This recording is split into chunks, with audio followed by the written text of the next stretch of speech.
What's up, creepers and geekers? Chris the Atari Creep. How's everyone doing today? So, Metal Jesus Rocks got a review, an early review copy of the new DLC for the Atari 50th Anniversary Collection.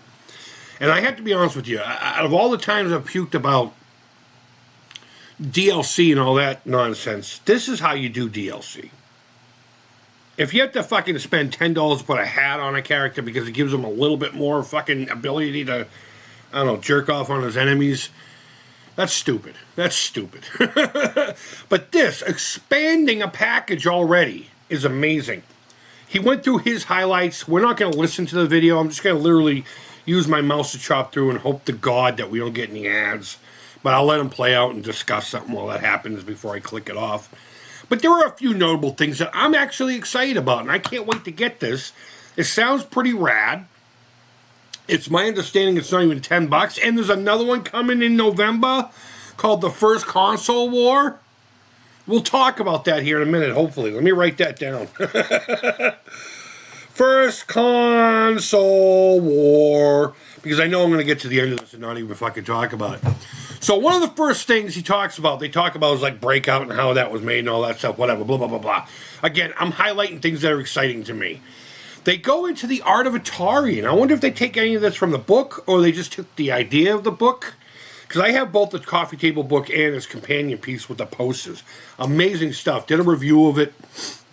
If you don't own either one, I don't know what you're doing with your life. Such a great book. It's got a lot of really fun information about pretty much anything from the beginning of Atari to however long. You know, little blurbs about this, the different designs of consoles, where it all came from, who did what, and, you know, whatever. Metal Jesus Rocks here was talking about how they went through different iterations of the logo here. There you go. I don't know if a lot of you know this, but Atari was originally called Syzygy. And for a while there, because, and I don't know if this is true or not, but I think Nolan Bushnell said people just couldn't say it. So they decided to change their name. The word Atari came from a Japanese game that you yell Atari, almost like in chess where you say check, you know, or checkmate or something to that effect. I've never played it. No idea. I think it's a marble game. I don't know. So they chose to use the word Atari, but for a while there, they were called Syzygy Atari. And that's what I think this is right here in the center. I think that's the S and the A. But either way, I mean, this one right here became the symbol of ouch, I believe. I don't know what the hell any of this shit is, but they came up with ideas. I'm glad they went with what we now call the Fuji logo. I guess they talk about why they decided to get rid of the name video computer system and just go straight 2600. If you recall correctly, the only console, the first console that was officially called the 2600 as a marketing name is the Vader system. Up until then, they were all the VCS, and it was model CX 2600. We all know that. The CX, the 26, and then numbers afterwards. That was the whole deal with this thing. And it was an internal working name or whatever, you know, like a model name. Then you have your consumer name, Video Computer System by Atari. But I guess they go into why they changed it over. I really don't know why. And he even said, I remember everyone just calling it the 2600. And now looking back, I'm with him on that one. I don't know too many people call it the Video Computer System. I know I call it VCS a few times. So it goes on to talk about the different packaging to make them stand out on the shelf over time, you know. Especially here with the silver. I think this is one of the best looks Atari has ever had when it comes to packaging and such. This right here is what I think of when I think of Atari. And maybe because I got into it a little bit later than a lot of other people, I'd love to get my hands on one of these carrying cases. It's like one of my unicorns. I know they're not that hard to find, but they're expensive for what they are. I don't give a shit about them. I don't even know what he's talking about here. We could figure it out, but I don't want to. We go into talking about homebrews and how they're embracing that and such. So how cool is that? Atari has always embraced the homebrew thing. I mean, even going back to the at-game stuff, you know, they had to have worked with somebody who owned the name Atari. And I'm sure at the time they didn't really care. They were just like, yeah, fine, do whatever you got to do. But So they give some highlight to some homebrew and stuff like that. Pretty cool stuff. St. Mary. Moving on. I believe they talk about... What do we got here? The peoples, the things, the stuffs. Moving on to games. That's what I want to get to. Berserk. They're basically giving you a huge Berserk package in this. You're not only going to get the 2600 version, but you're going to get the voice enhanced version. They even talk about how they made that work properly. By whenever the speech would come out, the entire screen goes black, so there's no information being used up, and they can use everything they can to make it work for the 2600. You're also going to get the 5200 version, the arcade version, and Frenzy arcade version, which is a great game on the ColecoVision. If you've never played Frenzy, it's more Berserk, but it's pretty rad. I really enjoy it. I like it. Maybe not as much as 2600 Berserk, but it's still rad. Atari Cube. This is one of those games where, like, you buy it, I might as well let it play in the background. You buy it. I know it was a mail-in only. It was an exclusive club member thing, I believe. I can't remember offhand, but you don't play it. I mean, only like the really fucking deep, smart, nerdy guys, and I don't mean that negatively. I'm talking about the guys who, build rockets and cure cancer and shit like that. I will pause it here because I do want to talk about the maroon boxes, or the red ones, depending on how you want to say it. But that was just one of those games that, like, I would see it in emulation lists, or I would see it in compilations on, whatever. Yeah, I guess I don't have that three-dimensional graphic space in my head. All I see is the two-dimensional thing. I can't figure it out. So, Off the Wall was one of the later releases. It's kind of like a breakout. I've played it. I know I have. Just not, back when it was a new product or still on the shelves or anything like that. I'm sure I stumbled upon it in Stella or something to that effect. Desert Falcon we played a few times. What a fun game. What a great game. It's sad that came out at the end of the life cycle of the console. Because I think that game could have done well and brought the VCS back to its, I wouldn't say former glory, but people would sit there and say, okay, there's more to this than meets the eye, if you will.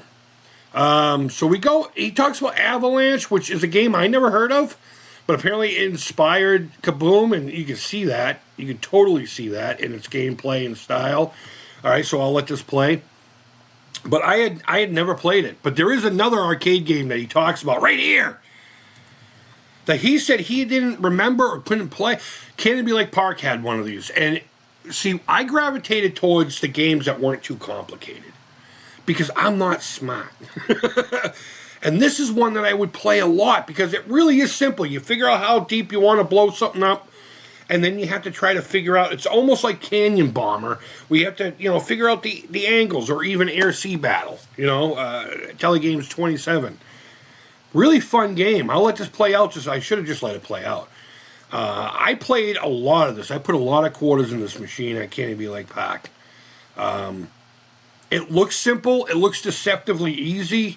It's challenging, and it's a really fun game. If you've never played it, I would definitely seek it out somehow, emulation or whatever. Or if you see the cabinet somewhere, put a quarter in it, or whatever it's going to end up costing you these days. Red Baron, don't remember it, never heard of it. Looks impressive, I suppose. And if I do remember it, I don't remember it today. Good stuff. But look at all these games, man. Hold on, I wrote it down. I think he said 19 in total. So I'm just going to let this kind of flip through. Destroyer, we just talked about football. It's football. Frenzy, great game. Off the Wall. Red Baron, Skydiver, for all you folks who care about these things. A woman-programmed game, I believe. Skydiver there. Refresh my memory. It's been so long since I went into my VCS. Did we have any telegames? Cartridges? Digitally. In the original 50 collection? Please let me know in the comments. I genuinely don't remember. But seeing that made me happy. Seeing that made me really happy. Not that the games were any better or anything like that. Let me go back a little bit here, because there is something I want to talk about in the far corner. But, it's just nice to see it. That I was a Sears guy. As a matter of fact, my daughter drove a car for the first time in a closed Sears parking lot last night, yesterday afternoon. And she did very well. She did very well. So everyone say, congratulations, kid. Good job. No, good job, kid. Good job. She just got her permit over the weekend. And she's really excited, and she's serious about it. She's not just taking it as a, I'm proud of this kid. I'm really proud of this kid. She used to be the type that took the path of least resistance, and she still does. But when she really locks into something like her flute, she's all over the flute. I didn't think she was ever going to practice it. She practices it all the time. She's in band. She's she's on another marching band thing. She's with the high school band. All kinds of stuff. She takes lessons from 3 or 4 different places. A private person, which is fairly cheap, believe it or not, and through the school, and she's doing really well. But she drove for the first time in a Sears parking lot, the one we talked about here. The week or two after they had closed. But what I really wanted to pause here for was the M Network. What game do you think that is? I can't really see it. I bet you can. I bet you can.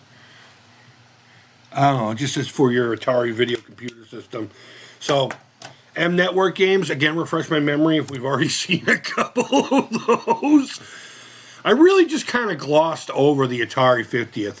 So, and that's pretty much it. The only other thing that really comes to stand out is that in November, there's going to be another collection. Let's go into a different screen here. And they're calling it the first Console Wars, if I remember correctly. Something to that effect anyway. And I'm pretty sure you can figure out what it's going to be all about. I think we're going to get a whole bunch of television titles. I mean, it's obvious, right? It's obvious. So I'm pretty excited about this. And again, if I read this one correctly somewhere or heard it somewhere, it's going to be $10 or under. I think it's like $8.99 or something like that. But after the one in November, they're gonna re-release the game physically for the Switch and something else. I don't know, Xbox or PS3 for 5-10,000. I don't know. That's going to have the original download, which is, I call it that because it's on my VCS. It's the only, I had it for the Switch, but I got rid of it. Got rid of all my Switch games. The only ones here are the girls. I don't give a shit. And whatever I downloaded. I have a couple downloaded games. But it's going to include the original, this DLC that we're talking about today, and the Console Wars one. And that sounds like it's going to be a wicked good package. I may pick that up just to have it. I hardly ever do that, but it's going to be $40, I think they said. 40 or $50, which is extremely reasonable. Extremely reasonable. But there you go. Here's, let's go back here. Just so I can give credit where credit is due. Metal Jesus Rocks. It's a great channel. I mean, I don't watch a lot of his stuff.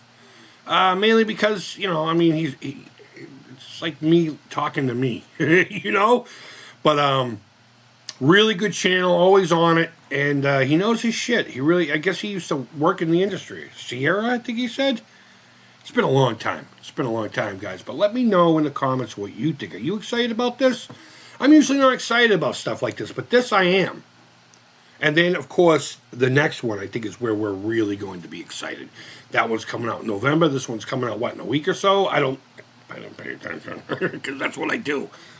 All right, guys, I just woke up. I got to go shit, shower, and shave. I'm still wearing the same shirt from last night. I went to bed in it. But let me know in the comments what you think. Give me feedback, up and down. It's all positive to me, guys. Thank you always so much for watching. Wherever in the world you are, I hope you're doing well. Until next time, take care. Creep it real. And bye-bye. This looks fun. I'm totally getting this.